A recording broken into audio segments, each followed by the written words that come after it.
abogado na mas malinaw na pag-uusapan para mas maintindihan natin. Kumpanyera ng Bayan, si Attorney Rina Seco at ang Panyera ng Bayan, si Attorney Cam Cheryl Adami Molina.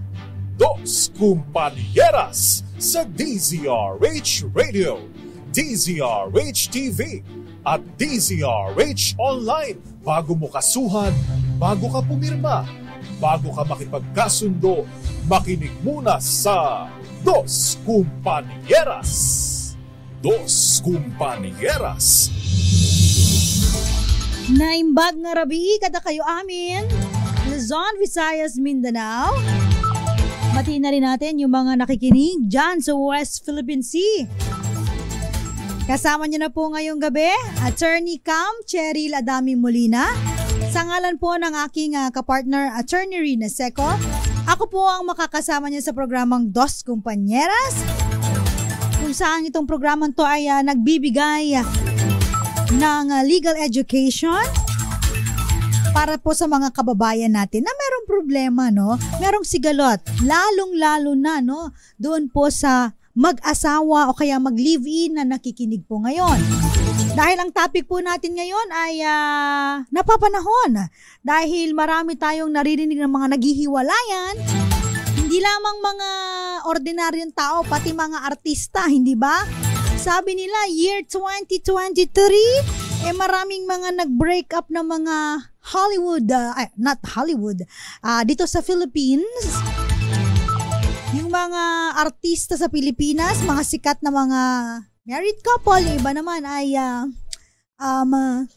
hindi pa mga kasal pero naghiwalay na rin. Hindi na tayo magbabanggit kasi kilala nyo naman yun. Alam ko namang mga marites kayo. Ang tanong, kung maghihiwalay po ang mag-asawa o kaya naman po mag-live-in partner, kung sila po ay may anak, kanino mapupunta ang bata? So yan ang pinakamahirap na tanong kapag merong awayan ang mag-asawa o kaya mag-live-in partner. Bakit? Laging apektado, no, ang mga bata. Yung property, kasama na rin yun. Pero kadalasan naman wala tayong property. Hindi ba? So pag-usapan natin, no, alam niyo po kapag halimbawa may mga ganitong sitwasyon, yung mga iba parang okay sa aming mga abogado to, mayroon kaming trabaho, pero ako bilang isang nanay at bilang isang pamilyado na rin po, mas gusto ko na mas nagkakaayos po, no, yung mga magulang ng bata para naman po hindi masira yung kanilang pagsasama, hindi apektado ang mga bata. Pero depende sa circumstances po yan, ha? Kasi may mga ibang mga circumstansya kung saan talagang mahirap na i-mend ang broken relationship. Yung tipong nagkakasakitan na, 'di ba? No, pati mga bata nadadamay, that's the time, no? Na kailangan talaga mas maigi sigurong hiwalay na. Kaya antayin natin yung divorce bill. Yan. Pero isa-isahin nga natin. Sige nga po, ano ba yung dahilan? Bakit nag-aaway ang mga mag-asawa o kaya naman po mag-live-in partner? Siyempre, number one na dyan, yung third party. Yung mga selos. At saka yung mga pagtataksil na ginagawa ninyo sa inyong partner. Siyempre, pag merong taksilang nagaganap na may third party, talagang yan, gera patani yan. Di pwedeng hindi, no? Away talaga kung away. Ayan. Pangalawang rason, sabi nila, no? Kasi tayo nagtatanong-tanong sa mga merong asawa kaya ka-live-in. Ano yung kadalasang mga pinag-aawayan ninyo, no? Syempre, datong pera, di ba? Kapag walang naiintrega si Mr. kay Mrs., tapos di pa kumakain yung mga bata, yung mga gatas nila, hindi nabibili, diaper, o kaya kung ano-ano pa, no? Init ulo ni Mrs., di ba? So, number 2, pinag-aawayan pera. Tapos kapag sahod, saan napunta yung sahod mo? Bakit ganito lang? Ayan na. Patingin ang payslip mo, akin na yung payslip mo. Bakit ito lang ang sinahod mo? So, nagiging rason din po yan kung bakit naghihiwalay ang mag-asawa dahil ang nangyayari niya, nagpapatong-patong na yung kanilang away. So, meron ng third party, tapos meron pang sigalot sa pera, yan na, maghihiwalay na. Ano pa ba yung mga karanasan na pinag-aawayan ng mag-asawa? Syempre, yung pride. Yan. Yung pride na tipong nag-away sila tapos walang kibuan hanggang 1 linggo. Pero bang gano'n, dapat sabi nila, kapag kayo po ay magtatabi ng hating gabi, dapat kayo po ay bati na. Ayan, hindi pwedeng tatagal ng ilang araw. Kasi kung tatagal ng ilang araw yan, mahirap kasi pataasan kayo ng pride. Walang nagbababa ng pride ninyo. So, nagiging yan, no? Tapos hindi na pag-uusapan, nagiging ugat din kung bakit naghihiwalay ang mag-asawa. Meron pa ba? Sabi rito, meron pa po, bisyo. Ay, totoo yan, no? Ang bisyo, ugat din po yan ng pag-aaway ng mag-asawa. Kung halimbawa po ang asawa ninyo ay lasinggero. Tapos bumibili ng mga, syempre yung mga inumin na nakalalasing, yung mga wala lang pera, puro makahit na sigarilyo, 2 pack kada 1 linggo, gano'n. Siyempre, yung mga misis na medyo kapos, no? Talagang issue sa kanila yan kapag ikaw ay mabisyo, no? Kapag may pamilya na dapat bawas-bawasan na yung bisyo. As much as possible, mas maganda nga, walang bisyo, di ba? Panglima, sabi nila mga mag-asawa na naghihiwalay dahil mahilig magsumbatan. Oy, totoo to. Relate ka dito, ha? Yung tipong ang tagal ng problema na solve nyo na tapos isusumbat uli. Ano ba yan? Ulit-ulit, sirang plaka. Di ba? So kasama rin po yan. Kapag kayo halimbawa mahilig magsumbatan, lagi nag-aaway, yung mga dating problema binabalik, hindi na maka-move on, yan din po ang rason kung bakit naghihiwalay ang mag-asawa kayo mag-live-in partner. May nag-comment pa. Ay naku po, kasama po sa dahilan ng pag-aaway ng mag-asawa, nangingialam ang mga in-laws. Ang mga biyanan. May mga ganito po, sabi nila, sa mga in-laws natin na nakikinig, kapag meron ng sariling pamilya ang inyong mga anak, hayaan nyo na silang tumayo sa sarili nilang paa. So, kayo po ay nandyan lamang para gumabay, mag-advise. Pag sila po ay kumonsulta, so may bibigay kayo ng, ng opinion, ganyan, o kaya ng inyong advice sa inyong mga anak at sa daughter-in-law. Pero kung halimbawa, dumating sa point na kayo na yung mismong nagdidesisyon sa pamilya nila, yun na, nagkakaroon na ng problema. Diba? Kasi ganun talaga. Let go! Sabi nga ng kanta sa Frozen, let it go, let it go. Ayaw mong ma-discover ng anak mo o kaya ng daughter-in-law mo or son-in-law yung pagkakamali nila sa marriage. At andyan ka lang para gumabay, pero hindi para mangialam. Ganon!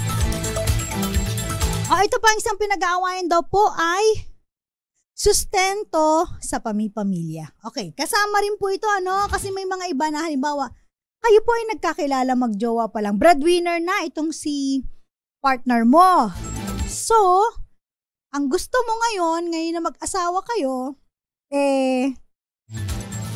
doon na focus sa inyong asawa, ay yung sa inyong marriage, sa mga anak ninyo, at pabayaan na yung kanya obligasyon dun sa pamilya. 2 things yan, may iba na nakakaintindi dun sa pagiging breadwinner ng kanyang kapartner. Especially kung halimbawa, ang kanyang binibigyan na lang ng financial na tulong ay ang kanyang magulang na wala namang palang trabaho.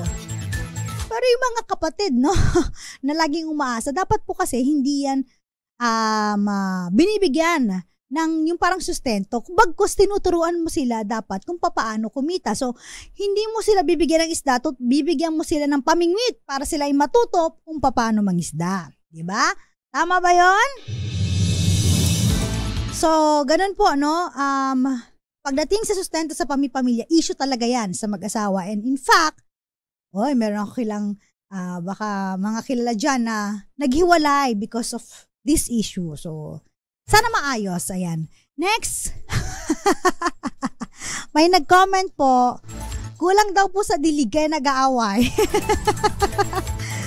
Pwede rin naman po maging din yan dahilan ng pag-aaway mag-asawa, na wala na, kulang na yung attention sa isa't isa, wala nang lambingan, wala nang dilig, sabi nga dito. So, pwede naman yung pag-usapan. Ayan. Kasi, kaya daw humahanap ng ibang kalinga ang partner ay dahil hindi nabibigay. Hindi po rason yun, ha? Hindi rason yun kung ba't hindi ka na didiligan or hindi ka nakakadilig, hahanap ka ng iba. That's being unfaithful. Number 9. Mabilis uminit ang ulo. Ayan. Totoo po yan. Pag medyo mabilis ang uminit ang ulo ng mga kalalakihan o kaya kababaihan, dyan na nag-start, no? Pag walang nagpapababaan ng pride, actually magkadikit tong dalawang to eh. Yung pataasan ng pride, tas mabilis uminit ang ulo, talagang mag-aaway yung mag-asawa. Ayan. So, kailangan laging may isang magbababa. Tapos, pag mainit ang ulo ng isa, wag sasabayan. Kasi pag nagsabay kayo, parang sabong yan. Diba? So, walang katapusan. At ito yung magiging dahilan kung ba't maghihiwalay po ang mag-asawa. And last but not the least, yung lack of communication. Pag kayo po ay may problema, dapat pinag-uusapan. Dapat po yan idadaan sa maboteng usapan. Why not, no? So, dapat po open communication. Pag meron kang hindi nagustuhan, sabihin mo sa kapartner mo. Pag meron siyang, kung na-offend ka sa ginawa niya or sinabi niya, sabihin mo para medyo maayos ninyo. Para next time ay hindi na ito maulit. Yon. So, ito mga to, no, ba't natin pinag-uusapan? Kasi itong ugat ng paghihiwalay ng mag-asawa, meron po itong legal consequence pagdating po sa inyong mga anak. Yan. Gusto nyo ba na mahiwalay sa inyo ang inyong anak? Ayan. Diba, ang anak po ay isa rin po sa nagiging pundasyon ng ating pamilya at napaka-importante po sa anak, no, na nakikita na nagkakasundo ang kanyang mga magulang. Kasi may iba po, no, na pinapakita na nag-aaway sa harap ng bata. Hindi po maganda yon. Kayo po ay tinitingnan bilang role model po ng inyong mga anak. So, kailangan po, pag kayo'y mag-aaway, mainit ang ulo, wag magsisigawan, wag mababasag yung pinggan sa harap po ng inyong mga anak. Pag-usapan po mabuti. Ayan. Bakit? Ano ba ang sinasabi pagdating sa parental authority? Pag kayo po'y mag-asawa, syempre, ano po yan? Joint exercise of parental authority, no? Ibig sabihin, dalawa po kayo na mag-exercise ng parental authority. Nasa inyo rin ang custody ng inyong mga anak. So ngayon kung maghihiwalay kayo, eto na ang sigalot na maaari ninyong kaharapin. Kanino mapupunta ang custody ng bata? Pag mag-live-in po tsaka kasal, iba po ang battle sa custody. Dahil pagdating po sa mag-live-in lamang po at hindi po sila kasal, kung kayo po ay naghiwalay, ang bata po ay dapat nasa kustodiya ng nanay. Okay? Ito po ay illegitimate child. So, ibig sabihin, non-marital child. Ang magulang po ay hindi kasal. Lugi ang mga lalaki. Kasi po, pag hindi kasal, kahit na pamahal sa inyo ang bata, meron pong sinasabi ang batas na dapat nasa kustodiya ito ng kanyang nanay. Pero of course, meron din po kayong visitational rights, no? Pagbisita, para makita kung naalagaan ng maayos ang inyong anak. Pero yun nga lang po, no? Yun yung masakit, no? Na kapag kayo naghiwalay na, bisita ka na lang, no? Kung halimbawang naayos din nyo ang inyong problema, dun sa 10 nabanggit natin kanina, mas maigi na nagsasama pa rin kayo, di ba? Mas okay kasi dalawa pa rin kayo na nasa bahay at nakikita. Parental custody nasa inyong dalawa, and of course, parental authority nasa inyong dalawa. Okay? So mamaya, anong difference, no, ng kasal sa hindi kasal? Ayan. Ano ba ang sinasabi ng batas kapag naghiwalay po ang mag-asawa at kanino mapupunta ang kustodiya ng bata? So, sa pagbabalik po, asahan po ninyo ayan, tatalakayin natin. Magandang gabi muna kina Pancho sa Bordo Junior, Aunt May, good evening po, and Sandy. At ganun din po yung mga nanonood sa atin, live na live po kami ngayon. Pwede nyo po kaming silipin sa DZRH Dos Compañeras Facebook page. Kung saan, ayan, silipin ko nga kung sino yung mga present ngayon. Kasi baka nag-holiday din kayo Okay, eto, present ngayon, magandang gabi po sa mga nanonood sa atin Sila Miss Abigail Enriquez. Uy, si Kenneth Arevalo, magandang gabi. And si Rome Asuncion Al Sarmiento, good evening po. Magdalena Martin, maraming salamat po sa panonood. Ganun din po sa nanonood sa DZRH News. Magandang gabi po. Ayan ha. Kina Diwani Gudaka, Titas Kaskayan, at Bea Bartolome, Geraldine Terol, and Jerry Sumagaysay. So magbabalik po ang Dos Kumpanyeras. Diyan lamang po kayo, huwag kayong aalis. Kasama pa rin po si Attorney Cam, Cheryl Adami Molina. Dos Compañeras. R8! Dos Compañeras. Kung maghihiwalay mag-asawa o mag-live-in, kanino nga ba mapupunta ang kustodiya ng bata?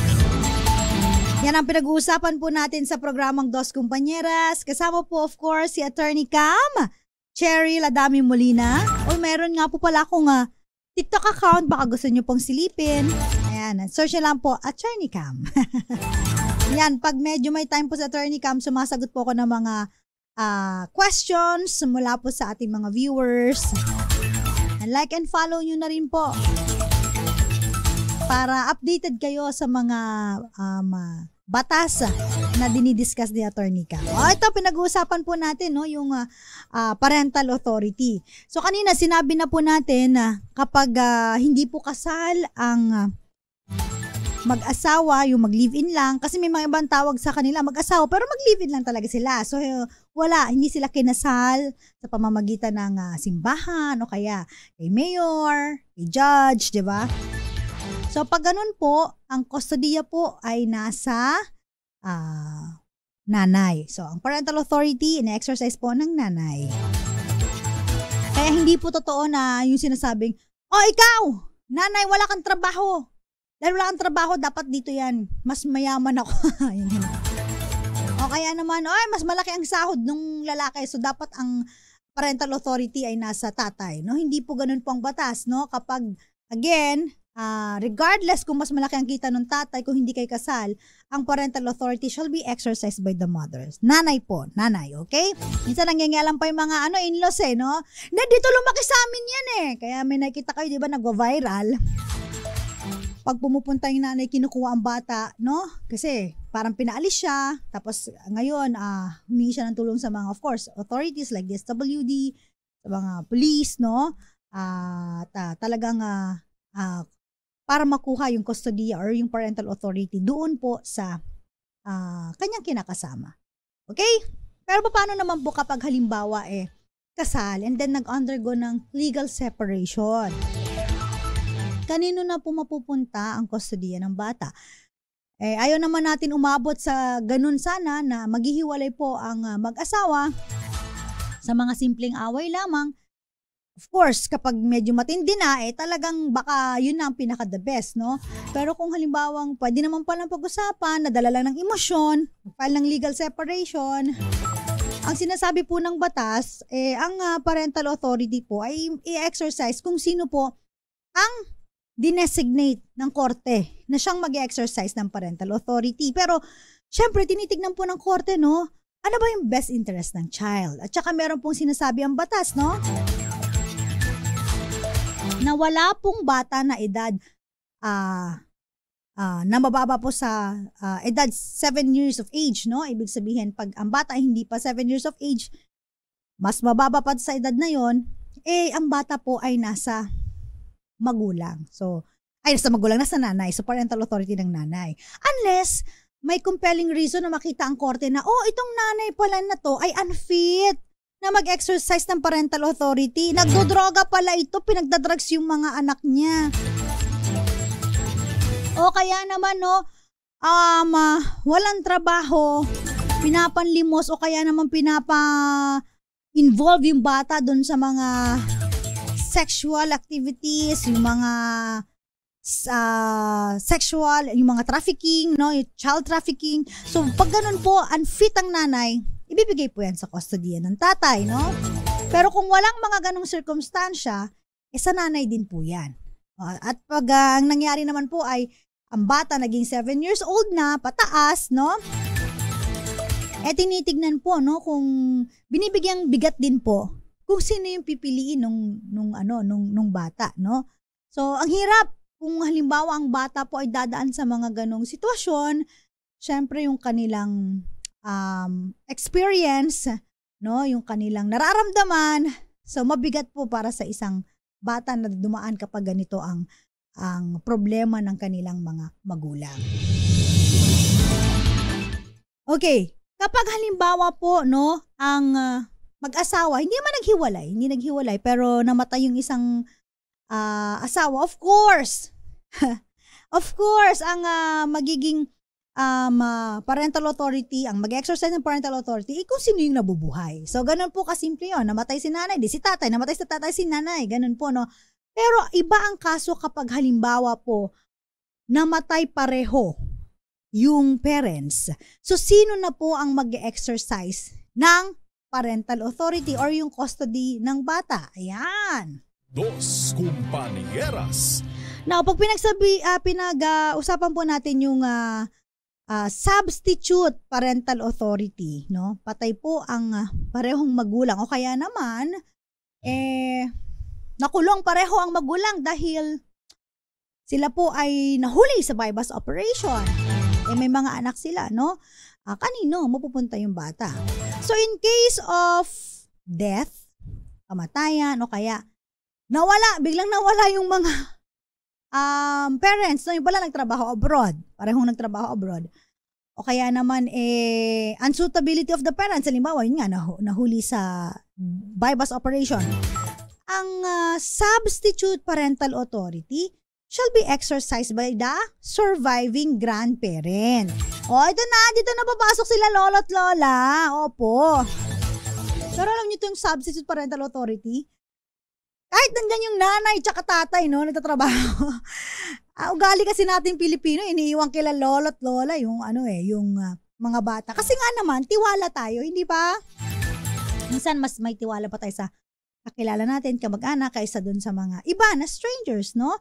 So, ang ginagawa nila, iwan na lang kay lolo't lola, tapos tayo ay mag-aano na lang, mabibigay ng allowance. Dami nakarelate, okay? Okay, halimbawa po, no? Siyempre, si mama at papa, meron niyang mga tatay at nanay din. So, kung halimbawa, 4 buhay pa, sino sa kanila ang mag-exercise ng parental authority? Hi, Lakay! Hello po, magandang gabi po. Uy, may mga bisita si Lakay Del Macalma. Magandang gabi po. Welcome po sa DZRH. Siyempre, kung halimbawa po, no, bukas buhay po ang 4 na parental, yung mga nanay at tatay ng mga, siyempre, mommy at daddy, ang sinasabi po ng batas, kung sino po yung dinesignate ng korte, siya po ang mag-exercise ng parental authority. Yan. Tapos meron tayong tinatawag na order of parental authority. Ano po yung order? Pag sinabing order of priority pagdating sa substitute parental authority, number 1 po dyan, syempre yung surviving grandparents. Kung sila po ay buhay, sila po mag-aalaga sa mga bata. Ngayon, kung halimbawa naman po may mga kuya at ate na nasa legal na edad, tas merong menor de edad, kung walang mga magulang, at wala na rin pong mga lolo't lola, yung eldest brother or sister po, over 21 years of age, ang magiging parang magulang po, no, nung kanyang mga kapatid. Okay? So, yun. At syempre, yung pangatlo naman po, yung tinatawag natin na actual custodian over 21 years of age, no, kung kanino po hinabilin po ang bata, kung wala po kasing mga magulang na, o kaya naman, wala pang nasa legal na edad, over 21 years of age, tapos minor de edad yung bata. So, dun sa i-designate na actual custodian ng bata. So, ito po yung tinatawag natin na order of priority pagdating po sa substitute parental authority. At kailan po nagkakaroon ng substitute parental authority? Kapag namatay, pareho ang mag-asawa. Kung wala pareho ang mag-asawa, yung absence, no, sinasabi natin nasa abroad, doon nagtatrabaho, once a year lang umuwi.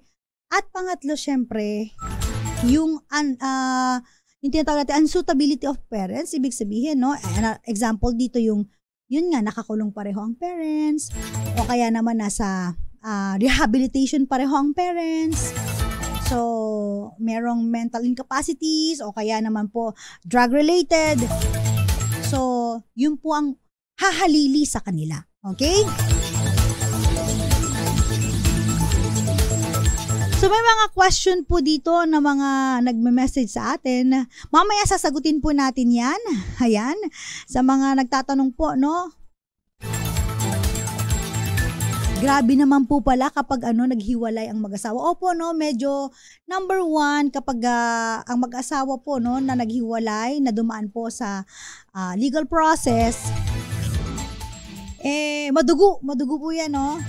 Akala natin parang novela lang sa hapon, radyo drama lang sa hapon. Pero ito po talaga yung nangyayari. Kaya nga ang sinasabi po natin, mas maigi, no, na pinapayo natin na kung mga maliliit na bagay lamang ito na problema na mag-asawa, kung pwede pag-usapan, no? Huwag sana humantong sa broken marriage. At kung halimbawa naman po talaga ay matinding away na hindi na kayang i-resolve pa, that's the time na you can resort dito po sa court. At sana naman, no, wag pong pababayaan nung mga magulang na hindi hawak ng kustodiya ng bata, no?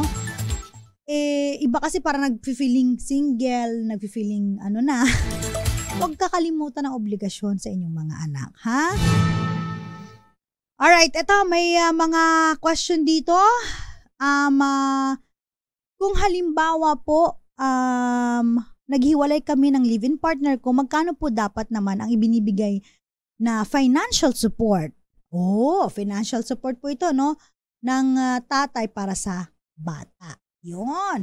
Dos Compañeras. Okay, iba po ang ang usapin pagdating sa suporta. Dahil pag dating sa suporta po, dalawang factors lagi yan, ha? Yung pangangailangan ng tatanggap at saka yung kakayahan ng magbibigay. So, kung halimbawa po may kakayahan po ang ama na magbigay ng malaking sustento, ibigay, okay? Tapos, syempre yung basic na pangangailangan po ng bata, kasama na dito yung kanilang, syempre yung mga bayad sa renta, kung umuupa, di ba? Yung dwelling, yung kanyang mga damit, pagkain, yung kanyang mga bayad sa yung transportation, medical attendance kung siya po ay nagkakasakit, and of course yung education. So kasama po yan sa mga dapat na tinitignan, no? At chine-check din po kung how much ba? Baka naman po kasi humingi ka masyado ng malaki ang sahod niya, nagtatrabaho siya, 30,000. Uy, laki nun na. Sige, doon tayo sa mga medyo makatotohanan, 20,000 a month ang sahod. So, hindi mo pwedeng kunin lahat yung 20,000 pesos para sa suporta dun sa bata. Bakit? Kasi po, kailangan niya rin po ng suporta para sa sarili niya. Hindi naman po lahat mabibigay niya. So, may portion po ng kanyang salary na dapat ibigay sa inyo. Now, tandaan po pagdating po sa support, hindi lang po tatay ang may obligasyon na magsuporta. Ang nanay din po kailangan magbigay ng suporta. Kung dalawa kayong may trabaho, so, dalawa kayo magsusuporta. Ang minsan kasi ginagawa ng mga nanay, pera gaba. Bato-bato sa langit at tamaan, ikaw to, te. Ang ginagawa nila, porkit malaki ang sahod nung kanilang mga dating kinakasama, kaya yung kanilang mister, lahat pinapasagot. Nililista pa lahat, ito yung pagkain niya, yung ganyan. So, dapat dalawa po kayo, divide by 2 yan. Pero kung halimbawa, mas malaki ang portion niya at maliit sa'yo, definitely, mas malaki ibibigay niya. Kung halimbawa, ang sagot niyo, 50-50 kayo ng sahod ninyo. Ikaw, ang sumasahod ka lang ay 15,000. Di yung kalahating sahod mo, sa kanya yung 20,000, kalahati ng sahod para dun sa gastusin ng mga bata. At pag sinabing gastusin ng mga bata, hindi pwedeng pang-reband mo. Hindi pwedeng pang-manicure mo. Hindi pwedeng pambili ng mga favorite bags mo and shoes. So sa bata, no, mas maigi ipag-ipunan, lalong-lalo na, no, kapag halimbawa ang bata, habang lumalaki ang gastusin. At syempre kasama na doon ang kanilang pag-aaral. Okay? Ito naman po. Papaano po kung nasa abroad ang nanay? Tapos, pinaalagaan sa iba kinukuha ko ay ibigay sa akin. Okay. Paano pinaalagaan sa iba? Pinaalagaan ba to sa kanyang mga lolo't lola, yung nanay ng bata? Kayo po ba ay kasal? Kasi nagmamatter po yun eh. Again po, kapag hindi kasal, laging nasa nanay po yan. Ano po pag wala po si nanay, kaya laging binibigay sa lolo at lola. Pero tandaan po ninyo ha, hindi po pwedeng i-echapwera ang mga tatay kapag sila po ay bibisita.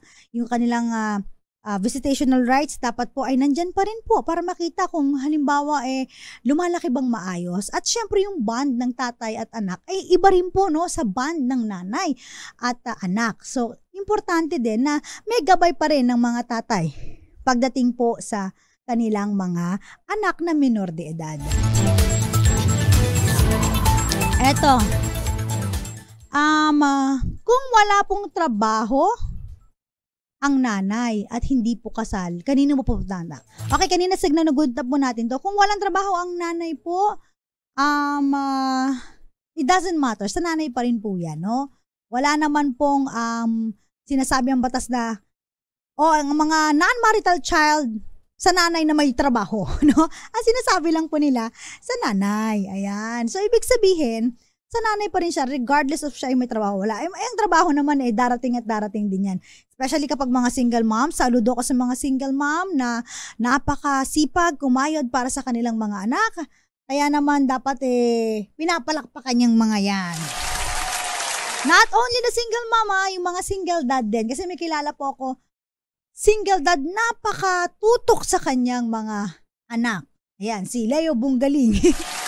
Very good yung mga yan, no? Hindi naman natin sinasabi na lagi na lang yung single mom ang tama ang binabanggit. Of course, may mga single dad din po na talagang needs to be recognized sa kanilang dedication sa kanilang mga anak. Okay?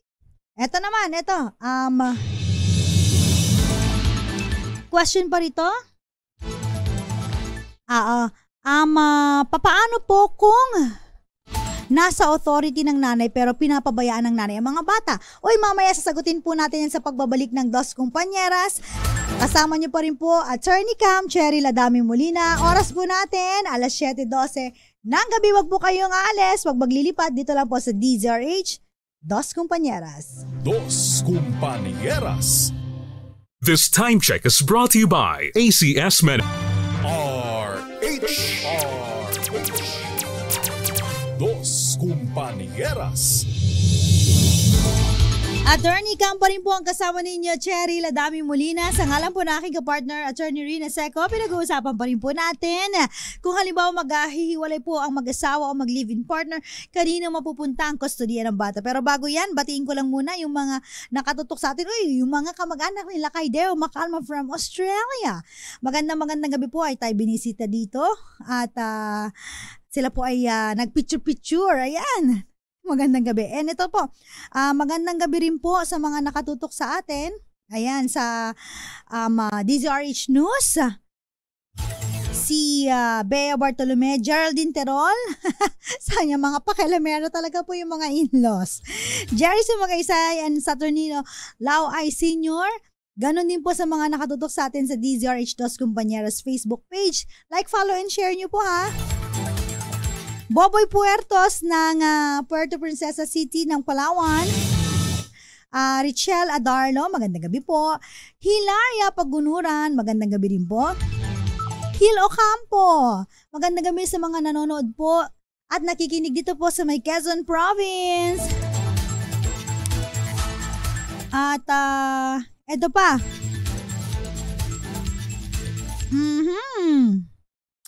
Eto, meron ditong comment.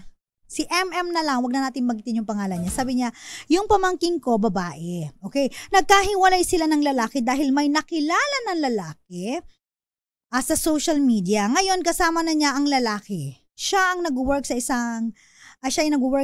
isang bake shop at may 3 silang anak. Ang lalaki naman po ay mabait at nag-work sa isang bangko. Iniwan niya mga anak niyang 3. Ngayon, ang mga bata po ay nasa custody ng lalaki at nag-aalaga ay ang magulang ng lalaki. Hindi po sila kasal. Okay. Hindi niya nakinuha ang mga anak kasi wala naman siyang titirhan at mababait naman ang mga magulang ng lalaki. Yung tatay ng 3 bata. gusto kong kunin yung isang anak niya para matulungan ko yung mga magulang na lalaki. Ayan. Pwede ko po bang kunin yung isa dahil apo ko sa pamangkin yung 3 bata. Okay. Uncle po, ano po? Dos Compañeras. Medyo mahirap po ang ganitong sitwasyon. Ano po, ano? Naintindihan ko na nais tumulong, ano po, ano? At saka parang abandonment na, no? Yung, not necessarily abandonment, pero mas pinili ng isang nanay na mapabuti ang kanyang mga anak doon sa mga in-laws ng tatay kahit hindi sila kasal. Kasi may mga ganito pong sitwasyon, ano po, no? Ang sinasabi lang po kasi ng batas, kung hindi kayo kasal, dapat ang parental authority ay nasa kustodiya ng nanay. Pero may mga iba po, no, sa mga ganitong circumstansya na mga nanay na nananaig yung kapakanan, no, nung mga bata sa kanyang saloobin, no? At minsan ay talagang ginagalang din naman ito at lalo't nakikita na mahal naman po nung tatay at kanyang mga in-laws ang kanyang mga anak. Ayan.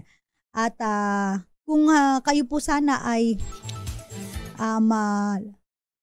nanay o tatay, no, nung kanyang nung babae, so pwede nating ipasok sa substitute parental authority. Kaso nga lang wala po kayo sa order of priority dahil kayo po ay ano po, no, nasa uncle lang po nung nanay. So medyo ano po 'yan, medyo that's the tricky part, ano po. Yung mga nagme-message po sa atin, shout out daw po kay Michael Bay. Sabi ni Michael Bell, shoutout kay Chia Laron. Magandang gabi po. Tsaka yung huling question po natin kanina, no? Sagutin lang po natin. Sabi po dito, paano po kung nasa authority ng nanay pero pinapabayaan ng nanay ang bata? Okay.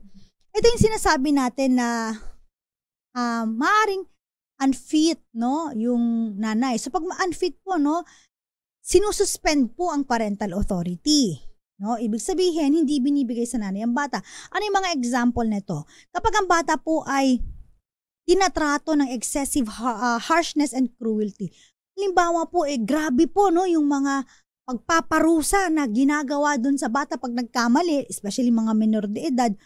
Yung sa ibang bansa, no, may mga kaso doon kung saan kinukulong yung bata sa isang madilim na lugar, hindi pinapakain. That's very harsh, no, pag ganun suspended ang parental authority. O kaya naman po binibigyan ng mga order, yung ano ba dito, yung utos, yan, na hindi naman po dapat ginagawa ng bata. For example, no, yung mga utos na ayan, mamalimos ka, o kaya naman nakawin mo yung ganitong kapitbahay natin, yung cellphone ng kapitbahay natin. Baka ganun ba, no? Yung mga corrupting orders, yung mga utos na hindi naman po karapat-dapat suspended din po ang parental authority niya, no? At yung mga bata na inaalaw po, no, yung mga subject for acts of lasciviousness, yung mga uso po ngayon, di ba, may mga magulang na yung mga batang menor de edad pinapagano sa mga yung sa mga sexual activities po sa mga internet. Bawal po yun. Wag niyo pong gagawin yun. Ano po, suspended din po ang parental authority at maaaring ma-withdraw sa inyo, no, yung kustodiya ng bata. So yung mga ganun pong mga circumstansya, pag unfit po, kaya tinitignan po, no, na yung pagiging hindi magandang impluwensya ng nanay sa bata, that's the time na maaaring suspindihin ng korte ang parental authority at kustodiya ng bata sa nanay. Dos Compañeras. Eto, may question pa dito. Eto. Mga, paano naman po kung halimbawa mga lolo at lola ay napamahal na sa mga apo pero ayaw po ibalik sa anak at asawa nito? Okay. Hindi naman siguro, mababalik naman po siguro, no? Kasi again po, no, ang substitute parental authority ay nandyan lamang po sa 3 sitwasyon kapag namatay po ang parehong magulang o kaya naman po nasa ibang bansa, no, absence ng parehong magulang o kaya naman po hindi sila pupwede dahil sa mga circumstansyang binanggit natin kanina. Pag ganun po, that's the time na si lolo't lola ay magiging magkakaroon ng substitute parental authority or custodian ng bata. Ngayon, kung halimbawa po, no, na buhay pa po ang mga magulang, kunyari, iniwan lang pang weekend, tapos Monday to Friday, kukunin na nung Monday, ayaw na ibalik, ay hindi po pwede yun mga lolo't lola ha. Ayan na, ibigay pa rin po natin ang parental authority exercise po sa mga magulang ng bata. Okay? Pero alam nyo po, sabi nila, ang mga lolo't lola, ay grabe daw po mag-spoil yan sa mga anak. I agree. Kasi naaalala ng mga lolo't lola, yung time na sila po ay nagkaroon ng anak. Kasi iba po pag yung mga experience na yung first time nagkaanak, diba, no? Tapos lumaki na yung mga anak, nakalimutan na ulit kung paano ulit na mag-alaga ng mga supling, no? Tapos eto na, nagkaapo na. Pansinin nyo, mas mabait pa sila sa apo kaysa sa mga anak. In fact, mas favorite ang mga apo kaysa sa mga anak. Ihatid na ang mga apo, kahit wag na kayong bumalik mga anak. Ganon po mapagmahal talaga ang mga lolo at lola, especially ang mga Pilipino na mga lolo at lola. Ayan, ha? Kaya yung mga din po natin, mahalin po natin yung ating mga magulang, no? Tandaan po ninyo, kapag halimbawa po ang mga nanay, no, na nagkakaanak po, sino ba ang unang tumutulong kapag mag-aalaga po ng mga baby, yung mga super infant pa? Siyempre mga lolo at lola, especially ang lola, di ba? Kasi papunta ka pa lang, pabalik na sila. Naranasan na nila yan. Alam na nila kung kailan may problema si baby, kailan dapat ganito ang gawin ng mga nanay. Ayan, di ba?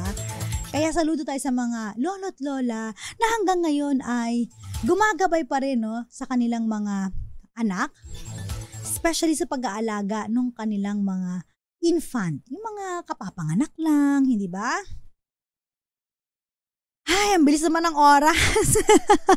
Magandang gabi po, si Aldos Villamater. Ayan, magandang gabi po. Silipin ko lang, ma'am, po yung DZRH television, news television. Kung gusto niyo po kami mapanood, doon din po. At bukas po, syempre, magbabalik po si Attorney Cam tsaka si Attorney Rina Seco sa isa na namang edisyon ng ating programang Dos Compañeras. Magandang gabi sa lahat ng mga nakatutok sa atin. Sina Sir Luding Bungaling ng Candelaria, Quezon, si Gemma Reyes, Melvin Alviar, nanonood po sa Malaysia, si Warlito Ledesma, Alexander C, magandang gabi po, si June Gache, sabi niya, pag mainit po ang ulo ng asawa ko, ang ginagawa ko ay nilalambing at kinakarinyo ko at niyayakap ko ng mahigpit. Ayan. Ruben Paulite, sabi niya,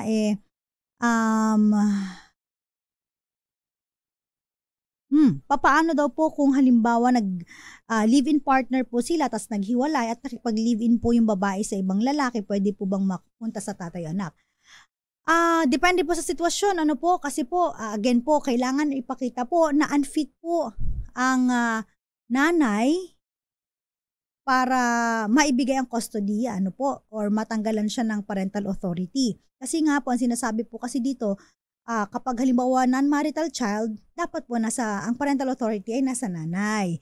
So it doesn't mean, hindi po kinategorize, no, na pag nag-live-in, sa bagong ka-live-in, dapat sa tatay na yung custody, hindi po ganun. Kaya walang trabaho ang nanay, dapat ang custody sa tatay na may trabaho. Wala pong ganun. Wala pong nilagay ang batas na ganung criteria. So sinabi lamang po dapat pag non-marital child, illegitimate child, ang bata po ay nasa parental authority and custody of the mother. Okay? Maraming salamat po sa mga tumutok. Isa na namang edisyon nating Dos Compañeras. Bukas, magkakarinigan pa rin tayo, same station, same time, DZRH. Siyempre, wag kakalimutan, talapitang 666. And of course, sa ating mga social media platforms. Sa YouTube po, DZRH TV 4K live stream. At sa social media, especially sa Facebook na naka-live po lagi ang DZRH News, DZRH News Television at DZRH Dos Compañeras Facebook page. Magandang gabi kay Nanay Jovita, kay Papa Will, kay Nanay Connie Vista, kay Mama Sinta, and of course, sa lahat po ng mga nakatutok sa atin, kay Mama Erlinda Agloco dyan sa Marcos Ilocos 30. Magandang gabi po. Nakasama po ninyo Attorney Cam Cheryl Adami Molina. Oras po natin, 7:30 ng gabi. Dos Compañeras.